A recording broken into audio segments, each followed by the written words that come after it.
The truth is, these things that I'm speaking about are beyond words. Did you know that you have no soul? Well, that's at least what the Buddha taught, and today I'm going to cover one of the 3 marks of existence, also known as Anatta. Hey guys, how are you? My name's Bradley. I teach Buddhism here on TikTok. This is YouTube. Hey guys, how are you? My name's Bradley. I teach Buddhism, spirituality, and meditation here on YouTube. And today I want to talk about a very complex topic, a very philosophical topic, and that is Anatta. Now, Anatta means no self, non-self, or some interpret it as no soul. So in Buddhism, it is taught that you have no permanent, non-changing soul. Anatta is a very complex topic. It's very difficult to explain and very difficult to understand, so I'm going to do my best to do so. And it's something that I'm still meditating on, learning about, and practicing every day. But what do Buddhists believe we actually are made up of? So in Buddhism, we believe that we are only made up of a complex combination of our mental states. And keep in mind that these mental states are fleeting. They are changing all the time. They are arising and passing.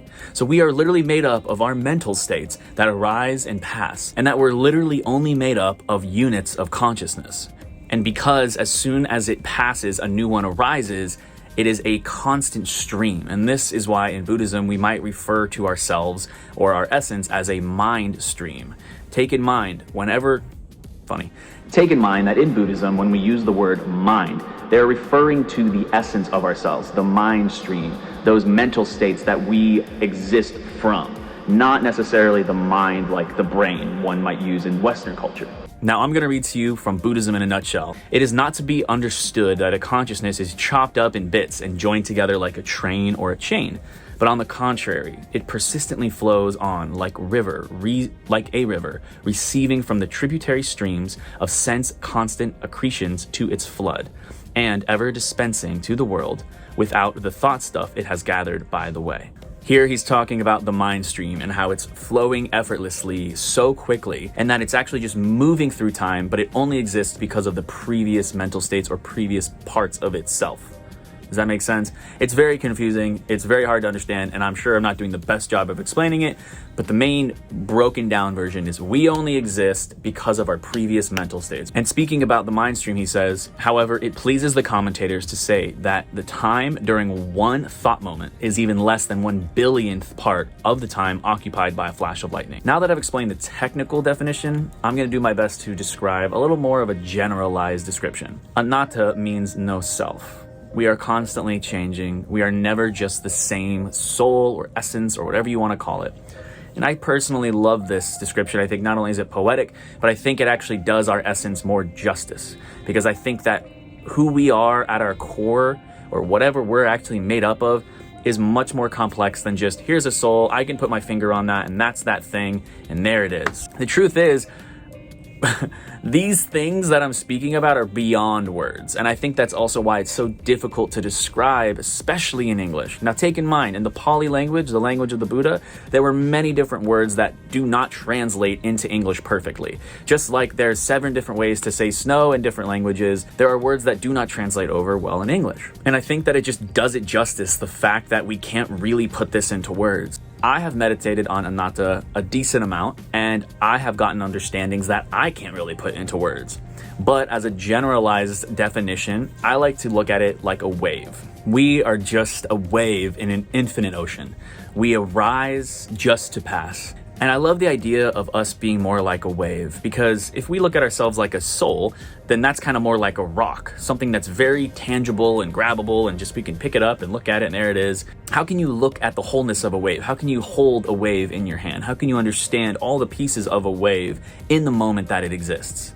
And because this is such a more complex understanding of who we really are at our core, at our essence in this reality, I think that it does us more justice, because I think that our essence is so much more than a rock, so much more than just a soul. I think there's so much more to it, and I think that we don't really have the words to describe it.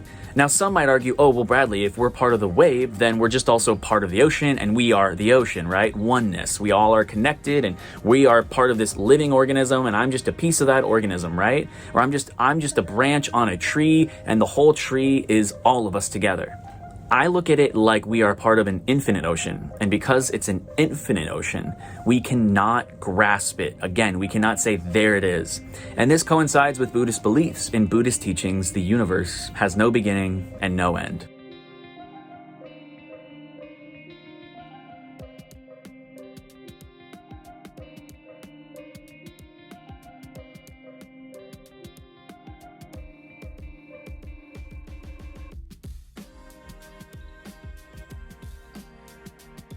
It just always was and always will be. And why is that? Because of dependent origination. For it to exist, something else had to happen before. And for that piece to exist, something else had to happen before that. And it continues on to infinity and will continue forward into infinity. Now, let's talk about practical aspects of anatta and how we can use it in our meditation, in our daily lives. My feelings are anatta, my thoughts are anatta, my sensations are anatta. And this is really important in our practice, because if we're sitting here meditating and we start to feel our breath, the goal isn't just only to experience the breath, but to realize what is experiencing the breath. What is actually feeling that breath? Because that breath is definitely not me. And that sensation is definitely not me, because I am experiencing that sensation. And this is what I recommend after quite some time of practicing meditation.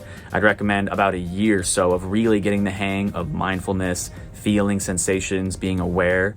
You can start to ask yourself the question, who is experiencing? What is experiencing the breath? What is experiencing this feeling? What is experiencing this sensation? And when you do get to that place, you will likely find that the thing that is experiencing it is beyond words. The thing that is experiencing it is, without straying away from the definition of non-self, is your true self. Now, how can we apply this in our daily lives? So I wanted to end the video on this because I think this is one of the most important pieces to anatta. Understand that we are not our feelings. We are not our sensations and not our emotions. So when we're suffering in our daily lives, when we're experiencing something painful or someone doing something wrong to us, we can remind ourselves that nothing is really being done to us. It's not this attack on us. This experience exists, but that doesn't mean that we are this experience. That doesn't mean that this feeling is us. And when you come to this understanding in those moments, you snap out of it. You snap out of it.